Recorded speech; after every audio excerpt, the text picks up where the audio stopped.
Assalamualaikum warahmatullahi wabarakatuh. Perkenalkan, nama saya Niprihatinisi dari program studi manajemen malam dengan mata kuliah pengantar ekonomi dan dosen pengampu Ibu Titi Haryanti, SEMSI. Pada kesempatan kali ini, saya akan mempresentasikan makalah tentang pasar. Pertama-tama, dengan menyebut nama Allah yang Maha Pengasih lagi Maha Penyayang, puji dan syukur atas panjatkan kehadiran Allah Subhanahu wa Ta'ala, karena atas rahmat dan karunia-Nya, saya dapat menulis makalah ekonomi ini. Saya juga merasa sangat berbahagia karena sudah dapat menyelesaikan makalah ekonomi pasar ini. Saya berusaha menyusun makalah ekonomi ini agar dapat dipelajari dengan mudah sesuai dengan materi-materi yang telah ditetapkan guru pembimbing. Saya mencoba menjelaskan materi sesederhana mungkin. Salah satu caranya adalah dengan memberikan contoh konkret yang sering dijumpai siswa dalam kehidupan sehari-hari. Saya juga mengucapkan terima kasih kepada semua pihak dari website yang saya kunjungi dan buku paket sekolah yang telah memberikan bantuan dan kesempatan kepada saya untuk menyelesaikan makalah ini. Akhirnya, saya mengharapkan saran dan sumbangan pikiran dari guru, pembimbing, dan teman-teman saya untuk digunakan dalam memperbaiki isi makalah ini. Dan mohon maaf jika ada kesalahan-kesalahan dalam materi.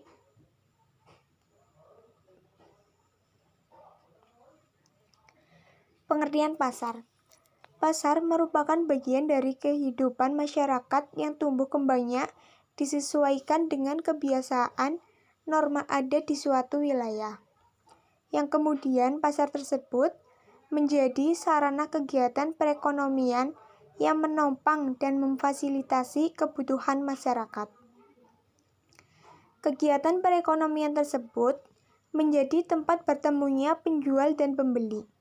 Ditinjau dari perkembangannya, pasar dapat diartikan sebagai lembaga atau institut yang dikelola oleh pemerintah sehingga transaksi perdagangan dapat terjadi dengan baik. Terjadinya sebuah pasar diperlukan syarat-syarat antara lain terdapat penjual dan pembeli tersebut barang dan jasa yang akan diperjualbelikan. Terjadinya transaksi antara pembeli dan penjual melalui proses tawar-menawar serta tersedia media untuk interaksi antara penjual dan pembeli. Terdapat juga faktor-faktor yang mempengaruhi bentuk pasar dan harga pasar yang merupakan hal penting dalam pasar. Hubungan antara pasar dan distributor sangatlah berkaitan karena semua hubungan antara penjual dan pembeli. Dalam persaingan sempurna ini, pembeli dan penjual berjumlah banyak, artinya jumlah pembeli dan penjual sedemikian besarnya sehingga masing-masing pembeli dan penjual telah menerima tingkat harga yang berbentuk di pasar sebagai suatu fakta yang tidak dapat diubah. Bagi pembeli, barang atau jasa yang ia beli merupakan bagian kecil dari keseluruhan jumlah pembeli masyarakat. Berikut ini ada rumusan masalah yang ada pada makalah. Yang pertama, apa pengertian pasar? Yang kedua, apa saja jenis-jenis pasar? Yang ketiga, apa saja fungsi dan peran struktur pasar? Yang keempat, apa saja faktor-faktor yang menentukan struktur pasar? Dan yang kelima, jelaskan persaingan jangka pendek dan jangka panjang. Tujuan masalah. Berikut tujuan pembuatan makalah adalah sebagai berikut. Yang pertama, mengetahui pengertian pasar. Yang kedua, mengetahui jenis-jenis pasar. Yang ketiga, mengetahui fungsi dan peran pasar. Yang keempat, mengetahui faktor-faktor yang menentukan struktur pasar.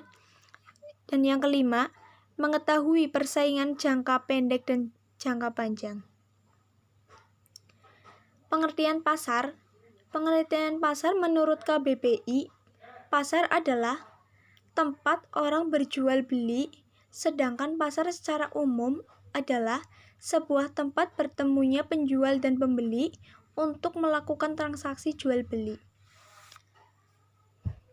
baik itu barang ataupun jasa. Pasar tidak memiliki batas geografis sehingga definisi pasar tidak dapat merujuk pada sebuah tempat atau lokasi tertentu. Selain itu, kehadiran internet juga telah membuat pengertian pasar saat ini semakin luas. Struktur pasar. Pasar adalah informasi tentang perilaku usaha dan kinerja pasar yang dijelaskan melalui keadaan pasar. Jenis struktur pasar dapat diketahui melalui konsentrasi pasar. Struktur pasar umumnya dibedakan menjadi struktur pasar persaingan sempurna dan struktur pasar persaingan tidak sempurna. Struktur pasar persaingan tidak sempurna dibagi menjadi 3 macam, yaitu struktur pasar monopoli, persaingan monopolistik, dan oligopoli. 4 jenis struktur pasar tersebut didasarkan pada karakteristik pasar yang meliputi jumlah dan ukuran distributor, distribusi para pembeli dan penjual, hambatan masuk, serta tidak diferensi produk. Jenis-jenis struktur pasar. Yang pertama, struktur pasar persaingan sempurna. Struktur pasar persaingan sempurna adalah struktur pasar yang membebaskan peserta pasar untuk masuk dan keluar pasar serta memiliki keterbukaan informasi tentang kekuatan pasar dan barang dagangan. Dalam pasar model ini, tidak boleh terjadi monopoli besar. Penipuan dan pemalsuan produk serta kecurangan lainnya dicegah dengan penyeragaman dan standarisasi produk. Selain itu, setiap ketidakjujuran dalam kebebasan ekonomi akan mendapat ancaman. Struktur pasar persaingan sempurna memiliki jumlah pedagang dan penjual yang sangat banyak, informasi yang diberikan sempurna, dan memiliki mobilitas terhadap sumber daya.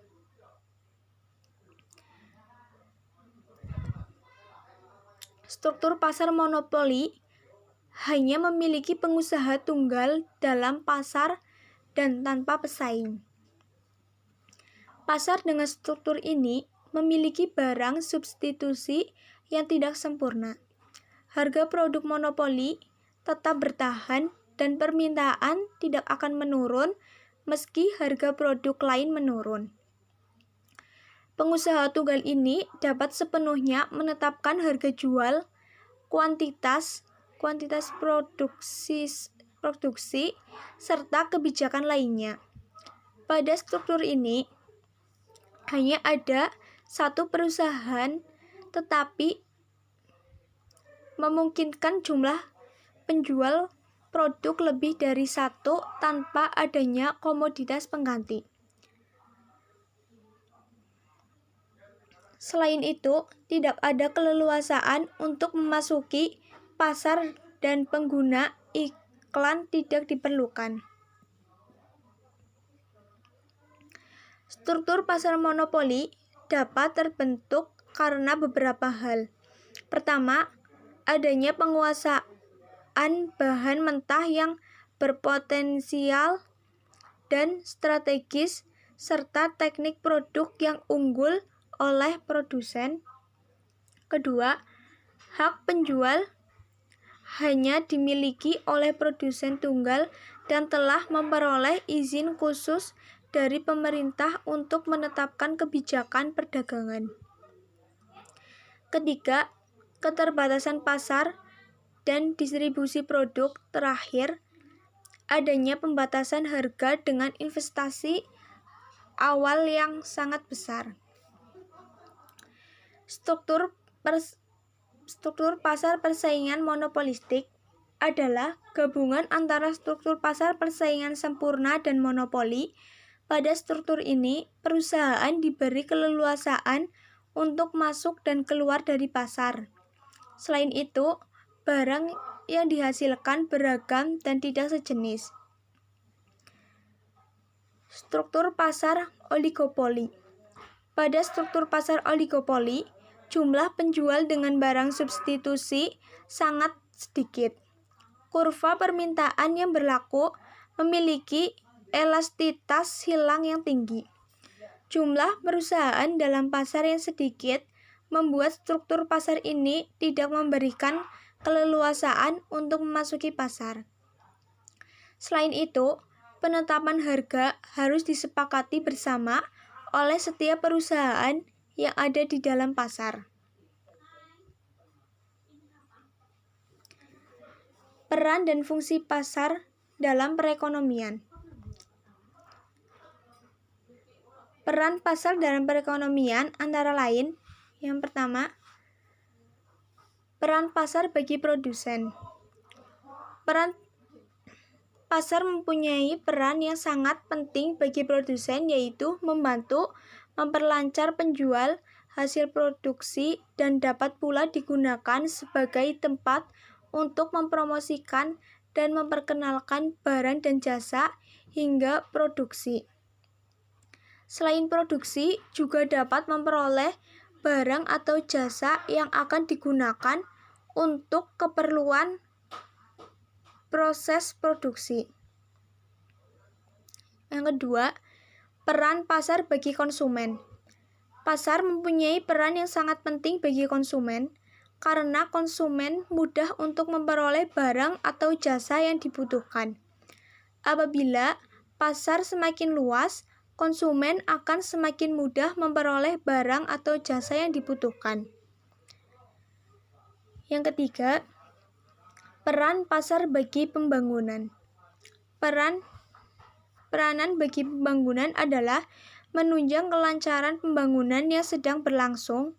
Upaya dalam meningkatkan pembangunan, pasar berperan membantu menyediakan segala macam barang dan jasa yang bermanfaat bagi pembangunan.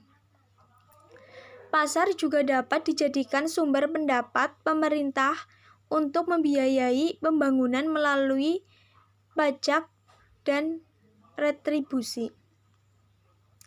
Yang keempat, fungsi pasar bagi sumber daya manusia. Kegiatan perdagangan di suatu pasar membutuhkan tenaga kerja yang tidak sedikit.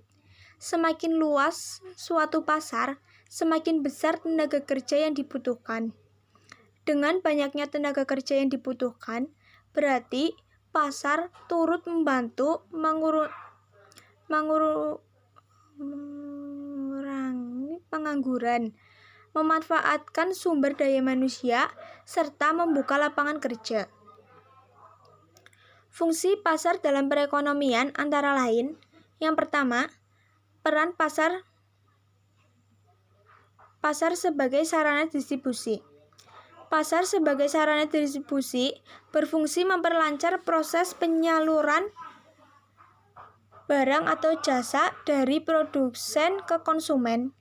Dengan adanya pasar, produsen dapat berhubungan baik secara langsung maupun tidak langsung untuk menawarkan hasil produksinya kepada konsumen. Pasar dikatakan berfungsi baik jika kegiatan distribusi barang dan jasa dari produsen dan konsumen berjalan lancar.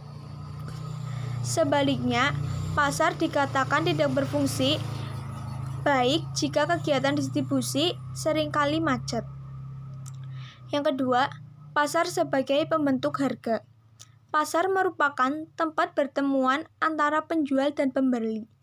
Di pasar tersebut, penjual menawarkan barang atau jasa kepada pembeli. Pembeli yang membutuhkan barang atau jasa akan berusaha menawar harga dari barang atau jasa tersebut. sehingga terjadilah tawar-menawar antara kedua belah pihak. Setelah terjadi kesepakatan, terbentuknya harga. Dengan demikian, pasar berfungsi sebagai pembentuk harga. Yang ketiga, pasar sebagai sarana promosi. Pasar sebagai sarana promosi artinya pasar menjadi tempat memperkenalkan dan menginformasikan suatu barang atau jasa tentang manfaat dan keunggulan pada konsumen. Promosi dilakukan untuk menarik minat pembeli terhadap barang atau jasa yang diperkenalkan. Promosi dapat dilakukan dengan berbagai cara, antara lain memasang spanduk, menyebarkan brosur, pameran, dan sebagainya. Banyak cara promosi yang dilakukan oleh produsen membantu konsumen lebih selektif dalam memilih barang yang akan dibeli. Biasanya, produsen yang menawarkan barang dengan harga murah dan kualitasnya bagus akan menjadi pilihan konsumen. Faktor-faktor yang menentukan struktur pasar. Yang pertama, jumlah penjual atau produsen. Jumlah produsen akan menentukan jumlah penjual dalam suatu industri atau pasar. Semakin banyak produsen yang memproduksi barang yang sama, maka akan semakin keras persaingan dalam pasar. Hal ini akan mendorong produsen bekerja secara efisien atau kualitas produknya semakin unggul. Meskipun produk yang dihasilkan sama, tetapi orang yang membedakan karena merek, kualitas, atau dikemas.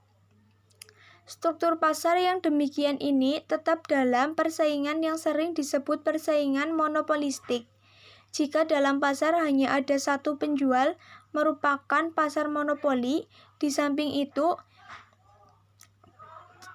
jika dalam pasar untuk barang tertentu terdapat cukup banyak produsen, disebut struktur pasar oligopoli. Kedua, jenis atau sifat barang yang dihasilkan perusahaan. Jenis atau sifat barang yang dihasilkan oleh perusahaan juga dapat menentukan struktur pasar. Misalkan, barang yang dihasilkan sama dan homogen atau berbeda dan tidak dapat diganti dengan produk yang dihasilkan oleh produsen lain. Persaingan murni, jangka pendek, dan jangka panjang. Yang pertama, persaingan sempurna. Jangka pendek. Perusahaan sebaiknya hanya berproduksi paling tidak bila biaya variabel adalah sama dengan permintaan total atau biaya variabel rata-rata sama dengan harga.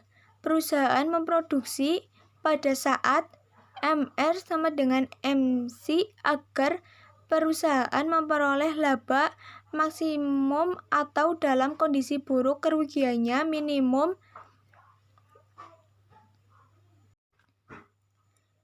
Pada diagram di atas menunjukkan bahwa kondisi MR sama dengan MC di titik E mencapai pada saat output jumlah Q. Jangka panjang, perusahaan harus bekerja sebaik mungkin atau doing as well as possible agar perusahaan mencapai keadaan yang paling optimal. Perusahaan juga dituntut agar tidak mengalami kerugian atau not suffering loss agar dapat mengganti barang modal yang digunakan dalam produksi.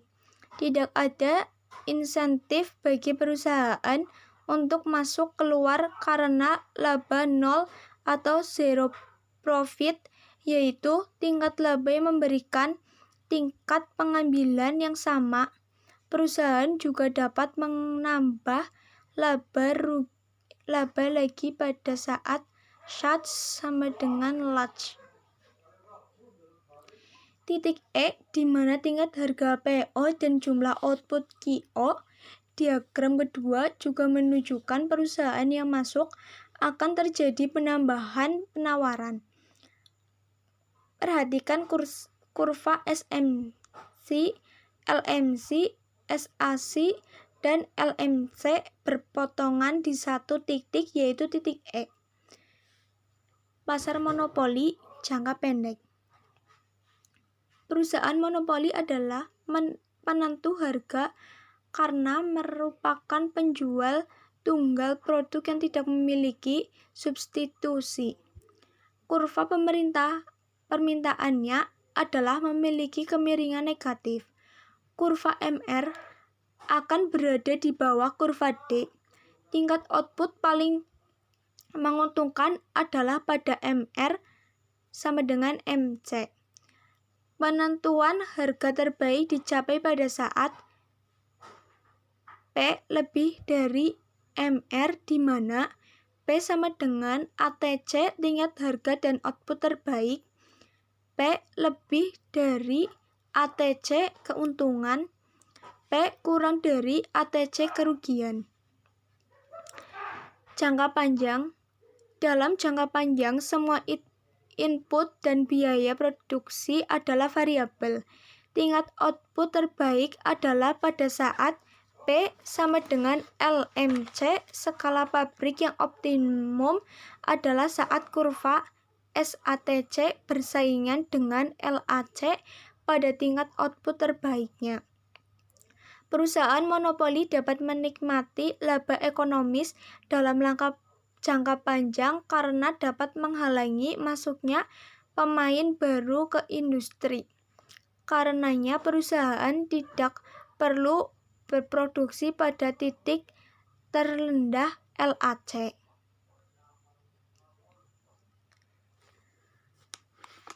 Oligopoli jangka pendek. Ekuilibrium pasar tercapai bila volume output yang ditawarkan seluruh produsen di pasar sama dengan volume output yang dibutuhkan oleh seluruh konsumen. Dalam jangka panjang, keseimbangan jangka panjang pasar oligopoli dapat menyebabkan efek yang merugikan seperti P lebih dari MC, dan karenanya terdapat inefisiensi alokasi sumber daya ekonomi ke perusahaan-perusahaan dalam industri oligopolistik. Perusahaan-perusahaan oligopoli biasanya tidak berproduksi pada titik rendah kurva LAC. Ketika oligopoli memproduksi produk yang terdiferensi, terlalu banyak biaya yang dibuang untuk iklan dan perubahan model. Pasar monopolistik jangka pendek. Keseimbangan jangka pendek pada pasar monopolistik hampir sama dengan pasar monopoli, akan tetapi kurva D pada pasar monopolistik telah elastis. Jangka panjang. Dalam jangka panjang, semua perusahaan monopolistik hanya mencapai titik impas dan produksi pada bagian kurva LAC yang memiliki kemiringan negatif. Jika perusahaan dalam persaingan monopolistik memperoleh laba dalam jangka pendek, akan lebih banyak perusahaan yang akan masuk ke pasar dalam jangka panjang, sehingga titik keseimbangan pindah ke titik LAC. Untuk kesimpulan dari makalah pasar adalah sebagai tempat bertemunya antara penjual dan pembeli yang saling berinteraksi dan melakukan transaksi jual dan beli barang dan jasa. Pasar pada zaman sekarang mempunyai peran penting dalam mendorong kegiatan perekonomian, baik untuk rumah tangga konsumen dan rumah tangga produsen. Bagi konsumen, pasar memberikan kemudahan untuk membeli barang-barang dan jasa yang dibutuhkan. Bagi produsen, pasar sangat berperan untuk menjual barang produksinya.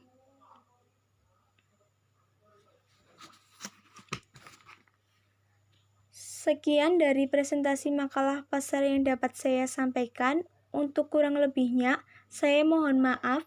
Wabillahi taufiq wal hidayah. Wassalamualaikum warahmatullahi wabarakatuh.